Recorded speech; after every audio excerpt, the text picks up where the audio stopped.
Hello everybody and welcome to a series review. Yeah, it's been a while since I actually finished a series, because most of the ones I've been reading are still ongoing, so I'm sort of stuck until they're done. But in this case, I did complete a series recently.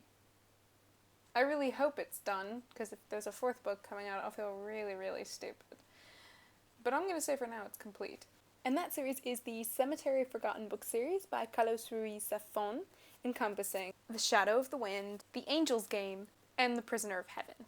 What's really convenient about this series is that I can actually sort of talk about the plot of all three of them because, well, why don't I tell you what Mr. Zafon said? This is in the very beginning of The Prisoner of Heaven. This was the third published book in the series. The Prisoner of Heaven is part of a cycle of novels set in the literary universe of the Cemetery of Forgotten Books, of which The Shadow and the Wind and The Angel's Game are the first two installments. Although each work within the cycle represents an independent, self-contained tale, they are all connected through characters and storylines, creating thematic and narrative links. Each individual installment in the Cemetery of Forgotten Books series can be read in any order, enabling the reader to explore the labyrinth of stories along different paths which, when woven together, lead into the heart of the narrative. So basically, I can read these in almost any order that I want, which I kind of like. Admittedly, however, I did read them in published order, so I read Shadow of the Wind, Angel's Game, and Prisoner of Heaven. Well, correction. I listened to them, sort of. So I borrowed The Shadow of the Wind from my local library because I'd seen it hauled recently, and I saw that the audiobook was available at my local library. The ebook was not, so I said, okay, I'll get the audiobook. The reader was really, really great, so I was enjoying the audiobook so much. I got so wrapped up into this story that I had maybe... In the book, I had maybe 2.5 to 3 chapters left, and I was in the book, and my heart was pounding, and I was freaking out, and I went, forget it. I can read in my head faster than you can read to me. I'm going out and buying this book. So I immediately went out and bought The Shadow of the Wind, and the other two. Sat down and finished Shadow of the Wind. This book was amazing. It was so good that I couldn't get it out of my head, and I didn't want to do anything else for like a day because I just needed to think about The Shadow of the Wind. The Shadow of the Wind takes place in post-war Barcelona. There was a young boy by the name of Daniel Sempere who is mourning the loss of his mother alongside his father, and they are the local like bookstore owners.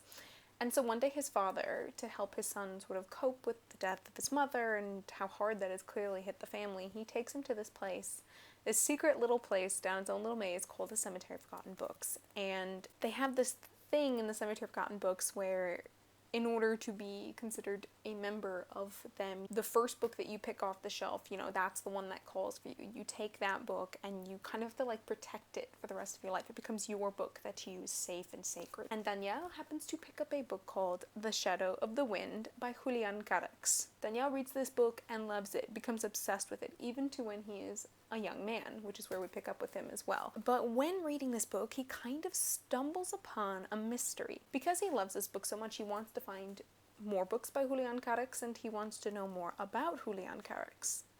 Only to find out, Julián Carax met a rather violent and mysterious end, to which no evidence has ever really come up, and nobody knows that much about him really at all. And not only that, someone is going around and systematically burning all of his books. In fact, the book that Daniel has may be the last book left. Maybe one of the only Carax books still in existence. And so Daniel becomes obsessed with this mystery. He needs to know who's doing this and what happened to Julián Carax that someone would want to go around and do this. Like, who was this guy? So then the book takes off and we follow the mystery. What I really love about we're not only following Daniel as he tries to solve the mystery, is we are also learning the story of Julián Carax. It's being told in a dual, almost tri-narrative. It's technically a dual narrative in that we follow Daniel and then we also follow kind of Julián in a way, but we're also getting Daniel in 2 different time periods. We're getting him as a young boy and we're getting him as a young man as he's trying to solve the mystery. The brilliance of this novel is the mirroring of the 2 storylines between Daniel and Julián. We see how their lives have a lot of similarities and a lot of differences, and I think one of the big themes of this book is sort of atonement and redemption for sins. Even though Julián and Daniel are not related to each other in any way, Daniel in a way is sort of atoning for what might have happened in the past with Julián.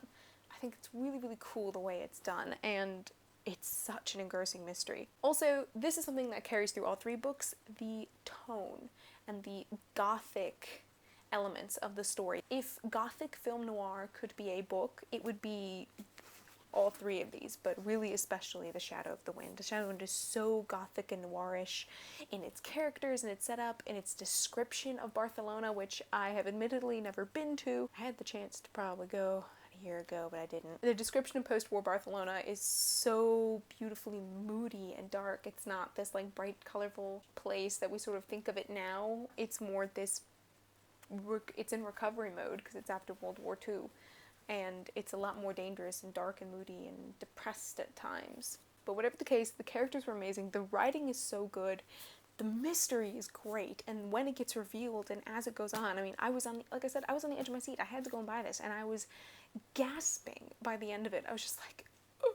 It was a brilliant start, and oh my goodness, if you're looking for anything that's really, really good as a literary thriller, I so recommend picking up Shadow of the Wind, because my mind is still blown. I'm still in a small book hangover from it, and I finished it weeks ago. The second book in the series is The Angel's Game. The Angel's Game is actually taking place in 1917, so in effect it's a kind of prequel to The Shadow of the Wind, although not quite. There are going to be some characters whom you'll recognize as the significantly older generation of The Shadow of the Wind, and they're in here as young characters, though not the lead. Our lead character is a young man by the name of David Martin, and he is a pulp fiction writer who is trying to do his best to write a great novel, but sort of struggling. He writes fun murder stories, lurid ones about like mass murders and stuff, and one day he gets an offer from a very mysterious benefactor who offers him a book deal.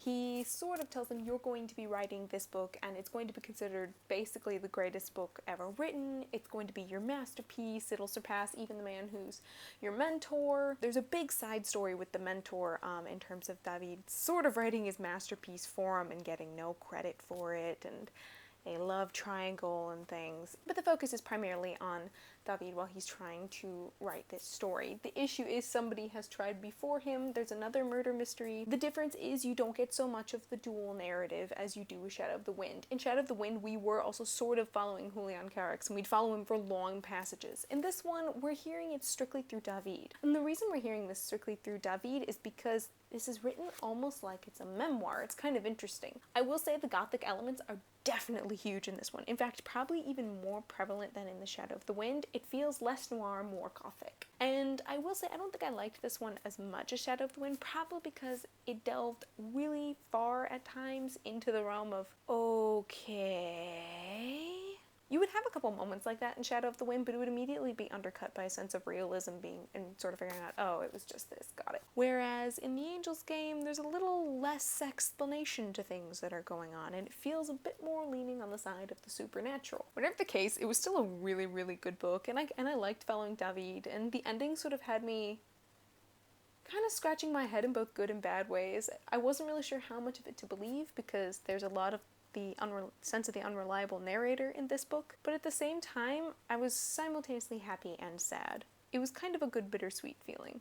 I don't want to say too much more, or else I'll just give away the whole ending. And finally, The Prisoner of Heaven takes place in 1957. It's much more of a direct sequel to the first book, The Shadow of the Wind. However, I will say this. I highly recommend reading these books in published order because I think The Angel's Game should be read before Prisoner of Heaven. I will also say that I had a much bigger appreciation for The Angel's Game after I read The Prisoner of Heaven. I said that a lot of the stuff in The Angel's Game kind of left me scratching my head and questioning how much of it was really happening, and The Prisoner of Heaven gave me some answers to that, and I really appreciate that. The Prisoner of Heaven takes place in 1957. We catch back up with Daniel Sempere and his really good friend whom we also meet in The Shadow of the Wind called Fermin Romero de Torres. At first I thought this was going to be much more about Fermin because that's what the blurb on the back of the book sort of made it sound like, but it really involves Daniel, and it also involves his mother, whom, as we know, died prior to the beginning of The Shadow of the Wind, but whom plays actually a very large role in The Angel's Game.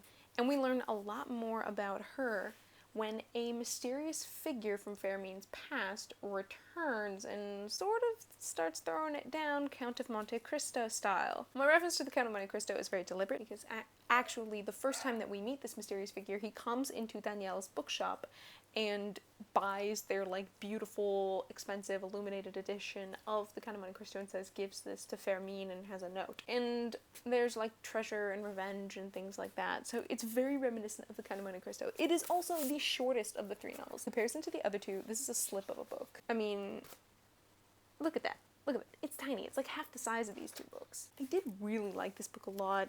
Again, more of the gothic, more of the revenge, but less of the supernatural as in the Angel's Game. In fact, it was even more grounded in reality than The Shadow of the Wind. On the whole, this is an amazing series that I think everybody should check out because it's so unique, so clever, beautifully written, and just these mysteries are so engrossing. They're not necessarily whodunits, but more like, oh my god, are my characters gonna even survive this freaking novel? Like, I don't even know. And the intricacy of this world that Mr. Zafon created is almost obscene. It's so good. Every character is accounted for, every character is somehow interlinked, and all the stories are somehow interwoven in a way that just sort of leaves me shaking my head, blinking, going, it's just that good. But yeah, this was just an amazing series. I'm so glad I read it. But that's all from me, you guys. So until next time, cheers.